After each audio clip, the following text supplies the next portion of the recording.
Good morning students. कल हमने chapter number 4 life process में ह्यूमन इन न्यूट्रिशन तक पढ़ लिया था। आज हम पढ़ेंगे रेस्पायरेशन। रेस्पायरेशन होता क्या है? These are those process in which the cells of an organisms obtain energy by combining oxygen and glucose is called respiration. ये बता रखा है कि रेस्पायरेशन वो प्रोसेस या प्रक्रिया होती है जिसके द्वारा सेल्स होती है वो एनर्जी प्राप्त करती है। ठीक है, एनर्जी किस किस की फॉर्म में करती है? ऑक्सीजन की और ग्लूकोज की, फूड की फॉर्म में। ठीक है, उसे हम क्या कहते हैं बेटा? Respiration. It involve breathing. Involve होता है बेटा शामिल होना। इसके अंदर क्या होता है? ब्रीथिंग भी शामिल होती है, सांस लेना। ठीक है, there are two type of respiration. दो प्रकार का रेस्पायरेशन होता है, एरोबिक रेस्पायरेशन और दूसरा होता है एनएरोबिक रेस्पायरेशन। एरोबिक रेस्पायरेशन क्या होता है बेटा? It is the process of producing energy in presence of oxygen. Oxygen की परसेंस में एनर्जी को प्रोड्यूस करना।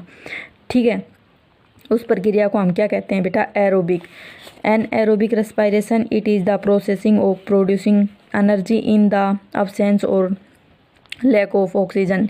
ये बता रखा है, ये इस प्रोसेस में जो ऑर्गेनिजम्स होता है ऑक्सीजन की परसेंस में, ऑक्सीजन की अब्सेंस में और जहाँ पर ऑक्सीजन की कमी होती है वहाँ पर एनर्जी को प्रोड्यूसिंग करता है। ठीक है बेटा, एग्जाम्पल के लिए जैसे हम दौड़ रहे हैं, दौड़ते दौड़ते हमारा जो सांस है वो फूलने लग जाता है। ठीक है, हम कंटिन्यू सांस लेने लग जाते हैं। ठीक है, तो क्या होता है कि ऑक्सीजन जो होती है वो बॉडी पार्ट तक पहुंच तो रही है लेकिन बहुत ही कम मात्रा में। ठीक है, तो उसको क्या कहेंगे बेटा? हम एनएरोबिक रेस्पायरेशन।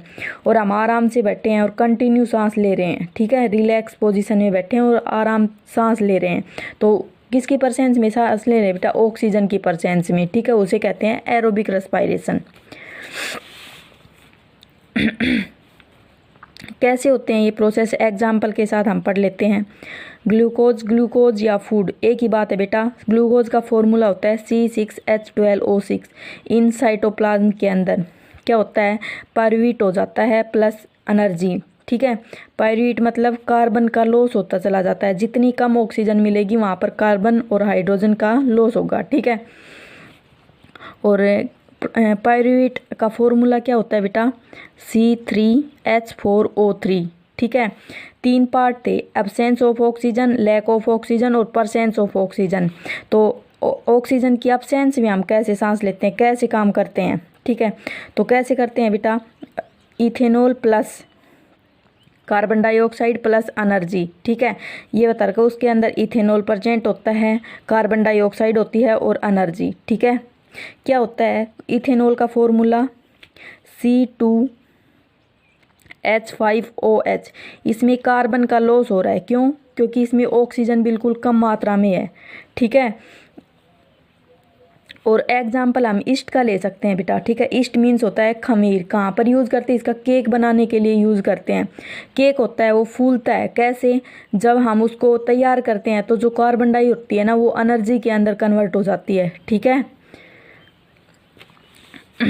नेक्स्ट है लैक ऑफ ऑक्सीजन। ऑक्सीजन की कमी में तो lactic acid plus energy produce होती है। ठीक है, मसल सेल इसका एग्जाम्पल है। और लैक्टिक एसिड का फॉर्मूला होता है बेटा C2H6O3। ठीक है, यहाँ पर क्या हो रहा है? Sorry, C3H6O3। कार्बन क्या हो रहे हैं? बढ़ रहे हैं। जैसे ही ऑक्सीजन प्रोड्यूस होने लगी तो कार्बन क्या हो गई? बढ़ गई। हाइड्रोजन भी क्या हो गई? बढ़ गई।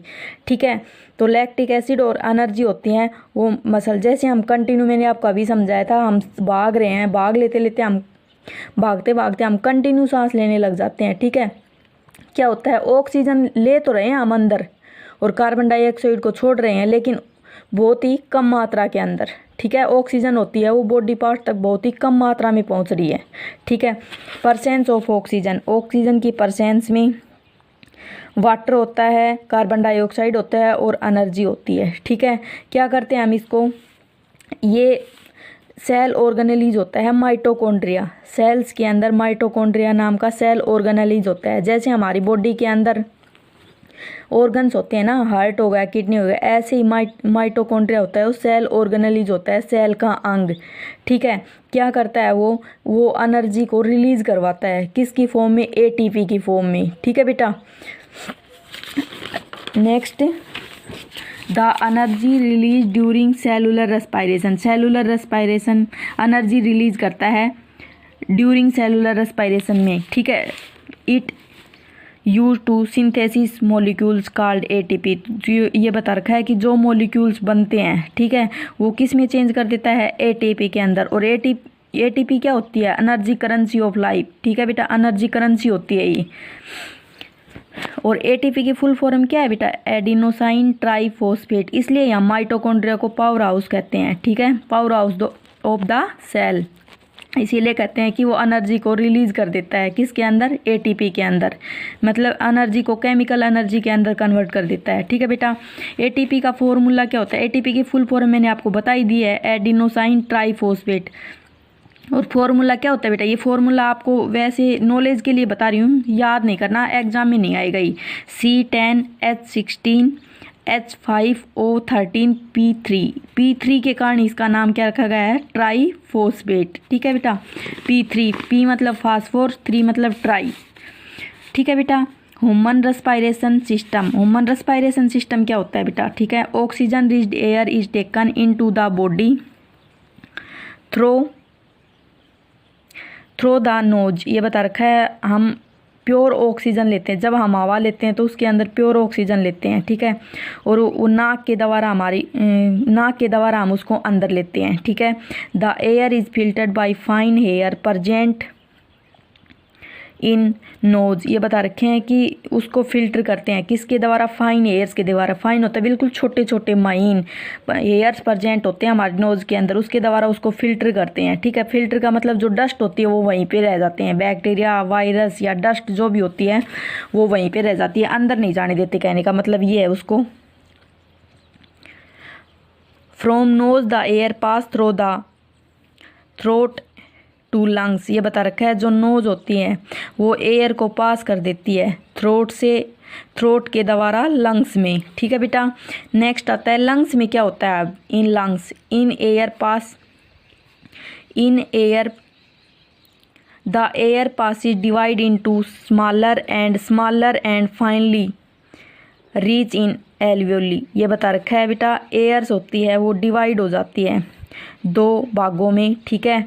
एक 2 छोटे छोटे ट्यूब्स के अंदर चली जाती है और फाइनली कहाँ पर पहुँच जाती है, एल्वियोली के अंदर, ठीक है।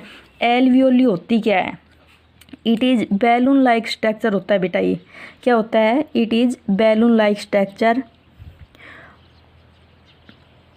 Are which provide a surface for exchange of gases. ये बता रखा है, ये जो सरफेस होता है उसके अंदर गैसेज का एक्सचेंज करता है। एक्सचेंज मतलब आदान प्रदान करता है। ऑक्सीजन को तो सेल्स के पार्ट्स तक पहुंचाता है और जो कार्बन डाइऑक्साइड होती है उसको कलेक्ट करके लेके आता है और बाहर भेजता है, ठीक है।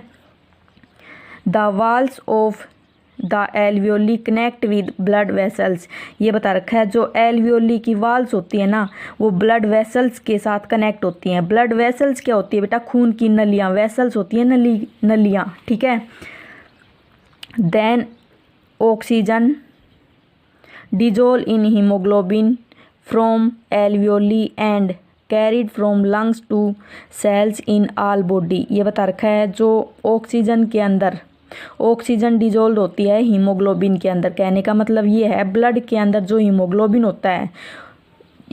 होता है वो ऑक्सीजन को अब्जॉर्व कर लेता है। अब्जॉर्व करने के बाद में क्या कर देता है वो लंग्स क्या करता है, उसको सेल्स के बॉडी की जो सेल्स होती है उसके सभी भागों तक पहुंचा देता है। कहने का मतलब है बॉडी के सभी भागों तक ऑक्सीजन पहुंच जाती है, ठीक है। नेक्स्ट है the blood bring CO carbon dioxide from the cell release into alveoli. ये बता रखा है कि जो ब्लड होता है या ब्लड वेसल्स जो होते हैं वो क्या करती हैं, वहाँ से फिर ऑक्सीजन पहुँचाने के बाद में CO2 को क्या करती है, कार्बन डाइऑक्साइड को कलेक्ट करती है। कलेक्ट करने के बाद में क्या करती है, वो एल्वियोली में पहुँचाती है। एल्वियोली क्या करती है, ब्रोंचियोल्स में पहुंचाती है। ब्रोंचियोल्स के बाद क्या होता है, ब्रोंची के अंदर चली जाती है। ब्रोंची क्या करती है, उसको लाइनेक्स में भेज देती है। लाइनेक्स क्या करती है, उसको फाइनेक्स में भेज देती है। फाइनेक्स क्या करती है, उसको वापस नासल कैविटी में भेज देती है। नासल कैविटी क्या करती है, नोज के द्वारा उसको बाहर निकाल देते हैं। ऐसे कार्बन डाइऑक्साइड हमारी बॉडी से बाहर निकलता है। ठीक है बेटा, अब डायग्राम की सहायता से एक बार और समझ लो बेटा। ये नासल कैविटी होती है, नोज होता है, माउथ होता है। नोज के द्वारा हम सांस लेते हैं। ठीक है, एयर ले लिया अंदर लेने के बाद में नासल कैविटी में उसको फिल्टर किया जाता है। ठीक है, जो डस्ट पार्टिकल्स होते हैं वो नासल कैविटी के में ही रह लेते हैं। ठीक है, उसको फिल्टर करके कहाँ तक पहुँचती है, फिर फायरनेक्स में। ठीक है, ऑक्सीजन कहाँ पर पहुँचती है बेटा, फायरनेक्स में। फायरनेक्स क्या होती है बेटा, फायरनेक्स होती है वो नासल कैविटी का और माउथ का कॉमन पार्ट होता है। ठीक है, उसके बाद में क्या होता है, लाइनेक्स। लाइनेक्स क्या होता है बेटा, वॉइस बॉक्स होता है।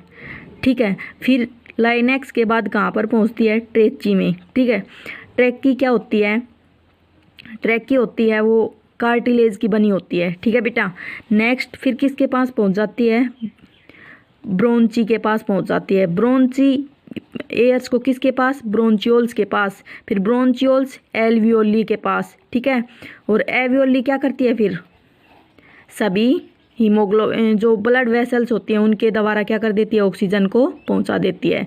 और ब्लड वेसल्स के अंदर क्या होता है, हीमोग्लोबिन होता है। हीमोग्लोबिन क्या करती है, उसको अब्जॉर्ब करती है ऑक्सीजन को और सभी सेल्स के पार्ट्स तक पहुंचा देती है। ठीक है बेटा, ऐसे हमारी बॉडी के अंदर जो रेस्पायरेशन है वो होता है। ठीक है, ऐसे ही CO2 को फिर बाहर भेजते हैं, किससे, एल्वियोली। ब्लड वेसल्स क्या करेगी, एल्वियोली में भेजेगी, एल्वियोली ब्रोंचियोल्स में, ब्रोंचियोल्स ब्रोंची में, ब्रोंची क्या करेगी फिर उसको ट्रेची में, ट्रेची क्या करेगी लाइनेक्स में, लाइनेक्स से फाइनेक्स में, फाइनेक्स फिर नासल कैविटी, फिर नोज के द्वारा बाहर आ जाती है। ऐसे हम एक्सचेंज करते हैं गैसेज का। ठीक है, हमारी बॉडी के अंदर रेस्पायरेशन होता है। नेक्स्ट है बेटा, रेस्पायरेशन इन प्लांट। प्लांट के अंदर रेस्पायरेशन कैसे होता है, gases exchange occur in plant through. ये बता रखा है, गैसेज का जो एक्सचेंज आदान प्रदान होता है वो 3 प्रकार से होता है प्लांट्स के अंदर। Stomata in leaves, lenticels in stem, surface of roots. क्या होते हैं बेटा ये, stomata in leaves. Stomata leaves के अंदर प्रेजेंट होते हैं बेटा। ठीक है, लीव्स का जो लोअर पार्ट होता है, लोअर पार्ट होता है, नीचे का जो भाग होते हैं उसमें छोटे छोटे टिन्नी पोर्स होते हैं। ठीक है बेटा, उन पोर्स को क्या करते हैं हम, उन पोर्स को क्या कहते हैं बेटा, स्टोमेटा। ठीक है, क्या करते हैं वो, गैसेज का एक्सचेंज करते हैं। कैसे करते हैं, उसके अंदर गार्ड सेल्स प्रेजेंट होती है, किडनी जैसे शेप की। ठीक है, जैसे ही कार्बन डाइऑक्साइड अंदर गई तो वो ओपन हो गए, जैसे ही ऑक्सीजन रिलीज हुई अंदर से वो बाहर आउट कर देता है। ठीक है, टिन्नी पोर्स होते हैं बेटा ये। ठीक है, नेक्स्ट लेंटिकल्स क्या होते हैं बेटा, लेंटिकल्स होते हैं वो स्टेम के अंदर प्रेजेंट होते हैं। ठीक है, स्टेम में कहाँ प्रेजेंट होते हैं, बिल्कुल छोटे छोटे छिद्र से दिखेंगे आपको पोर्स, उसको हम लेंटिकल्स कहते हैं। और लेंटिकल्स भी क्या करते हैं, गैसेज का एक्सचेंज करते हैं। ठीक है, जैसे स्टोमेटा करता है ऐसे ही लेंटिकल्स करते हैं। ठीक है, next surface of root. Root का जो सरफेस होता है, कहने का मतलब होता है कि रूट भी गैसेज एक्सचेंज में हेल्प करती है। ठीक है, कैसे करती है बेटा, during respiration plant absorb oxygen and use them with glucose to create carbon dioxide plus water plus and energy. ये बता रखा है कि रेस्पायरेशन में ऑक्सीजन को अब्जॉर्ब करते हैं और ग्लूकोज को। ठीक है, या भोजन भी बोल सकते हैं हम उसको, और फिर उससे रिएक्शन करवा के क्या बनाती है बेटा वो, carbon dioxide, water and energy. ठीक है, मतलब ये है कहने का, फोटोसिंथेसिस के अंदर तो हम क्या करते हैं, कार्बन डाइऑक्साइड की और वाटर की दोनों की रिएक्शन क्लोरोफिल की प्रेजेंस में और सनलाइट की प्रेजेंस में तो क्या बनाते हैं हम, ग्लूकोज बनाते हैं। ठीक है, ग्लूकोज का फॉर्मूला मैंने आपको बताया था C6H12O6। ठीक है, प्लस ऑक्सीजन, ऑक्सीजन को रिलीज कर देते हैं वो। ठीक है, किस में कर देते हैं बेटा, इन्वायरमेंट के अंदर, जो एनिमल्स के लिए यूजफुल होती है। ठीक है, लेकिन जो ये रेस्पायरेशन वाली जो इक्वेशन है या रेस्पायरेशन है वो बिल्कुल रिवर्स होता है। ठीक है, उल्टा होता है इससे। ठीक है, कैसे होता है, उससे ग्लूकोज बनाएगा, ग्लूकोज से क्या बनाएगा, ऑक्सीजन, जो फोटोसिंथेसिस के थ्रू बनती है प्लांट्स के अंदर। फिर क्या करेगा वो, क्या करेगा, carbon dioxide plus water plus energy. ठीक है, ये बनाएगा। ठीक है, ऐसे होता है रेस्पायरेशन इन प्लांट्स के अंदर रेस्पायरेशन होता है ऐसे। ठीक है बेटा, कल हमने यहाँ 7 क्वेश्चन तक कर लिया था, 8 क्वेश्चन समझाया तो था बट समझ में नहीं आया होगा बेटा, आज मैं दोबारा से करवा रही हूँ। ठीक है, एरोबिक रेस्पायरेशन और एनएरोबिक रेस्पायरेशन में डिफरेंस बताना है। ठीक है बेटा, it occurs in the presence of oxygen, मैंने आपको बताई है अभी ये बात कि ऑक्सीजन की परसेंस में होता है, ये ऑक्सीजन की अब्सेंस में होता है। ठीक है, अगर होगा भी तो लैक ऑफ ऑक्सीजन रहेगी बिल्कुल थोड़ी सी मात्रा में। इन साइटोप्लाज्म एंड माइटोकॉन्ड्रिया, ये बता रखा है कि इसमें माइटोकॉन्ड्रिया, साइटोप्लाज्म के अंदर जो माइटोकॉन्ड्रिया प्रेजेंट होता है, माइटोकॉन्ड्रिया मैंने आपको बताया था सेल ऑर्गेनेलीज होता है। ठीक है, जो क्या कर देता है, एनर्जी को रिलीज कर देता है, किसकी फॉर्म में, एटीपी की फॉर्म में। एटीपी मैंने आपको बताई थी क्या होती है, एडिनोसाइन ट्राइफॉस्फेट, और उसका फॉर्मूला भी बताया था। ये बता रखा है इट ऑक्यूर्स ओनली इन साइटोप्लाज्म, ये साइटोप्लाज्म में होता है ओनली, इसके अंदर कोई भी एनर्जी होती है वो रिलीज नहीं होती। ठीक है, ये बता रखा है glucose is oxide completely using molecular oxygen, ये बता रखा है जो ग्लूकोज होता है उसका कंप्लीटली ऑक्सीडेशन होता है। ठीक है, मोलिकुलर ऑक्सीजन यूज करके। ठीक है, इसमें बता रखा है इनकम्प्लीटली ऑक्सीडेशन होता है, कंप्लीट ऑक्सीडेशन नहीं होता। ठीक है, मोलिकुलर्स का यूज नहीं करते इसलिए इसमें क्या नहीं होता, ऑक्सीडेशन कंप्लीट नहीं होता। Carbon dioxide and water are the end product, ये बता रखे इसमें जो बनता है। ठीक है, जो बनता है वो क्या होता है, कार्बन डाइऑक्साइड एंड वाटर, लेकिन इसके अंदर क्या होता है, लैक्टिक एसिड, इथेनॉल और वाटर। ठीक है, मतलब जो एनर्जी की फॉर्म में रिलीज होते हैं वो इसमें एनएरोबिक रेस्पायरेशन में तो ये होते हैं और एरोबिक रेस्पायरेशन में ये होते हैं। ये बता रखा है about 38 ATP molecules are produce by the oxidation of 1 glucose molecules, ये बता रखा है ये एटीपी की रिलीज करेगा। ठीक है, कितनी फॉर्म में करता है, 38 एटीपी। 38 एटीपी क्यों लिखा, क्योंकि ये एनर्जी करेंसी होती है। ठीक है बेटा, और ये करेगा वेरी बहुत थोड़ी मात्रा के अंदर, क्यों, क्योंकि इसके माइटोकॉन्ड्रिया प्रेजेंट नहीं होता। ठीक है, ये आपको मैंने रिएक्शन बता दिया, ये रिएक्शन ग्लूकोज की होती है, ग्लूकोज ऑक्सीजन। ठीक है, क्या बनाएगा, कार्बन डाइऑक्साइड, वाटर और प्लस एनर्जी। ठीक है, इसके अंदर ग्लूकोज होता है, ऑक्सीजन नहीं होती, क्या बनाएगा फिर, ये फॉर्मूला होता है बेटा इथेनॉल का। ठीक है, और ये कार्बन डाइऑक्साइड ये प्रोड्यूस करेगा, ये प्रोड्यूस करेगा, ये इक्वेशन होती है दोनों के अंदर, मैंने आपको समझा दिया है। Most of the higher organism respiration by aerobic, ये बता रखे हैं ज़्यादातर जो ऑर्गेनिजम्स होते हैं वो एरोबिक रेस्पायरेशन के द्वारा होता है। ठीक है, एरोबिक रेस्पायरेशन करते हैं, लेकिन anaerobic respiration basically take place in primitive organisms like bacteria and under special condition in the human muscle cells under continue muscular activity when sufficient oxygen is not supplied to the muscles, ये मैंने आपको muscles का example देके बता दिया था बेटा। ठीक है, how are the alveoli design to maximum the exchange of gases, मैंने आपको बता दिया है एल्वियोली के द्वारा कैसे होता है गैसेज का एक्सचेंज, अभी चैप्टर पढ़ाया था तब बताया था बेटे। What would be the consequences of A deficiency of haemoglobin over body, ये बता रखा है क्या, ये बता रखा है कि बेटा हमारी बॉडी के अंदर अगर हीमोग्लोबिन की कमी, डिफिशियंसी होती है बेटा, कमी हो जाए तो कंसिक्वेंसेस होते हैं, परिणाम, तो क्या परिणाम होंगे। ठीक है, तो बेटा ये आप पढ़ लेना। ठीक है, नेक्स्ट 10 क्वेश्चन तक कर लेना बेटा यहाँ तक। ठीक है, आज के लिए इतना ही।